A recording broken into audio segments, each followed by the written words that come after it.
Realme C15 বর্তমান সময়ে Realmeর C সিরিজের ফোনগুলো এন্ট্রি বাজেট ফোন হিসেবে পরিচিত এবং তাদের এন্ট্রি বাজেট ফোন হিসেবে Realmeর C15 এই ফোনটি বর্তমান বেশ হাইপড তুলে ফেলেছে।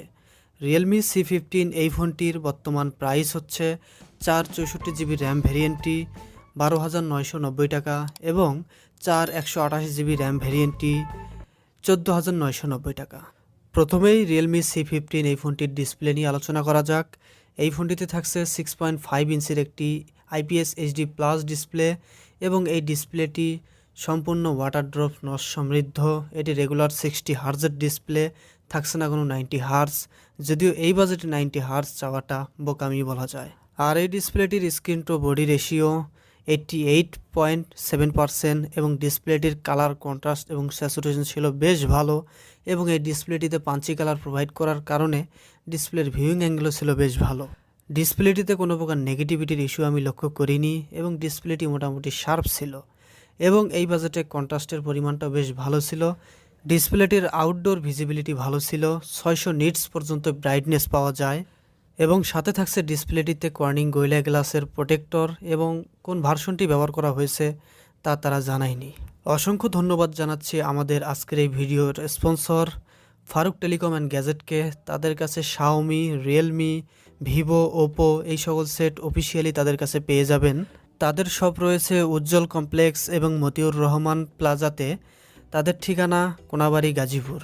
আর আপনারা যদি তাদের কাছ থেকে কোনো মোবাইল ক্রয় করেন তাহলে অবশ্যই আমাদের চ্যানেলের নাম বললে অবশ্যই ডিসকাউন্ট পেয়ে যাবেন।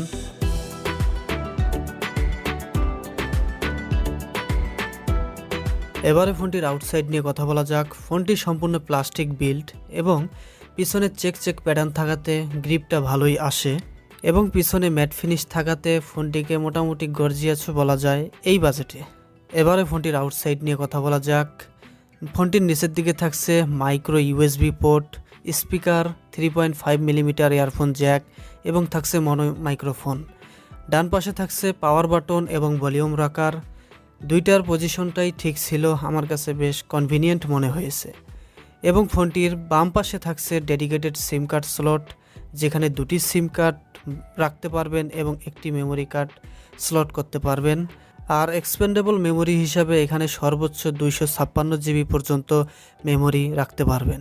ফোনটি দুটি কালারে অ্যাভেলেবল, পাওয়ার ব্লু এবং পাওয়ার সিলভার। এবারে ফোনটির ক্যামেরা সেকশন নিয়ে কথা বলা যাক। ফোনটিতে পিছনে ব্যবহার করা হয়েছে কোয়াড ক্যামেরা সেটআপ, যার মধ্যে মেইন ক্যামেরাটি হচ্ছে 13 মেগাপিক্সেলের ক্যামেরা।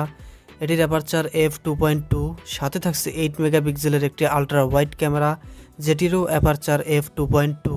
আরেকটি থাকছে 2 মেগাপিক্সেলের ব্ল্যাক অ্যান্ড হোয়াইট সেন্সর এবং আরেকটি থাকছে 2 মেগাপিক্সেলের রেট্রো ক্যামেরা এবং ফোনটির সামনে থাকছে একটি 8 মেগাপিক্সেলের সেলফি ক্যামেরা। এই বাজেটের Realme C15 এই ফোনটি আমাকে একেবারেই হতাশ করেনি, আশা করি আপনাদেরকেও হতাশ করবে না। এখানে থাকছে কোয়াড ক্যামেরার সাথে একটি সেলফি ক্যামেরা। মেইন ক্যামেরার ফটোর কোয়ালিটি বেশ ভালো ছিল।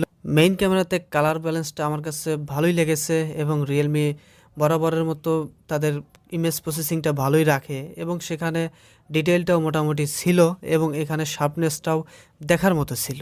তবে আকাশ মেঘলা থাকার কারণে আমরা ডিটেলটা কিছুটা কম পেয়েছি এবং এখানে তুলনামূলকভাবে কালারটা বেশ আমরা ন্যাচারালি পেয়েছি। এছাড়াও এই ফোনটির ডাইনামিক রেঞ্জ খুব ভালো ছিল এবং স্যাচুরেশনটাও মোটামুটি লেভেলের ছিল। পাশাপাশি 8 মেগাপিক্সেলের আলট্রা ওয়াইড ক্যামেরাটার অ্যাপারচার 2.2 হওয়াতে লো লাইটে কিছুটা স্ট্রাগল করে, তবে ডে লাইটে বেশ কালারফুল ছবি পাওয়া যায় এবং এখানে মেইন ক্যামেরার মতোই কালারফুল ছবি প্রোভাইড করে, দেখে আমার খুব ভালোই লাগলো। এবং আলট্রা ওয়াইডে মেইন ক্যামেরার মতো ডিটেল থাকে না, তবে বেশ কালারটা অ্যাকিউরেসিটা এবং ধরে রাখে।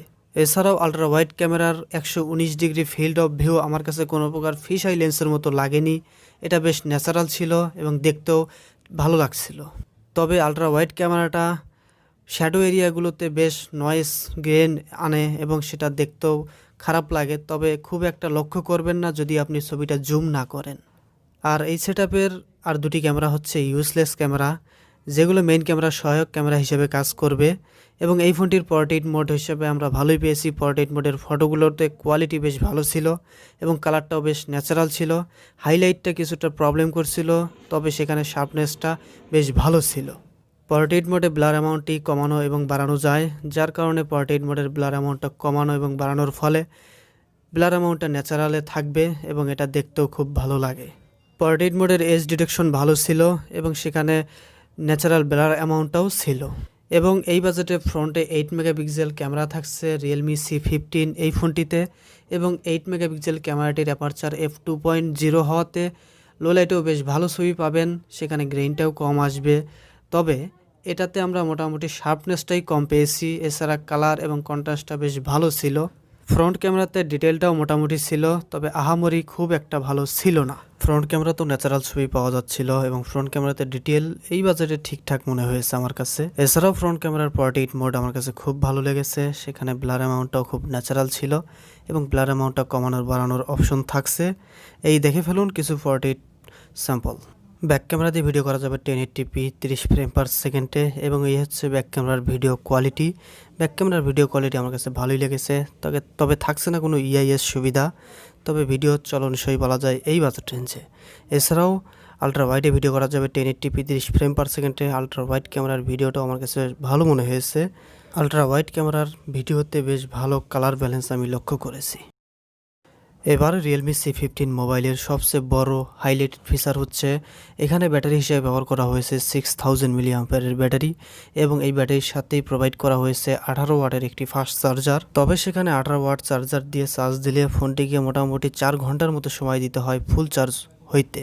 এই ব্যাটারিটি সিঙ্গেল চার্জে অনায়াসে হেভি ইউজারদের কাছেও 2 দিন ব্যাকআপ দিতে সক্ষম হবে, এবং যারা মডারেট ইউজার তারা টেনে টুনে 3 দিন ব্যাকআপ পাবেন। যারা বাজেট ফোনে ব্যাটারি ব্যাকআপ খুব বেশি চান তাদের ক্ষেত্রে রিয়েলমি C15 একটি ভালো চয়েস হতে পারে। চিপসেট হিসেবে রিয়েলমি C15 এই ফোনটিতে ব্যবহার করা হয়েছে স্ন্যাপড্রাগন 460।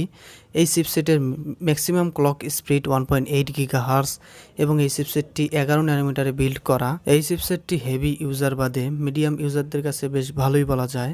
যারা ছোটোখাটো লাইট গেম প্লে করে থাকেন এবং মজা করে প্লে করে থাকেন তাদের ক্ষেত্রে এই চিপসেটটি বেশ ভালোই বলা যায়। যারা পাবজি বা ফ্রি ফায়ার এই ফোনটিতে খেলতে চান বেশ ভালো পাবেন, এবং ফ্রি ফায়ারে একটু ভালো গ্রাফিক্স পাবেন।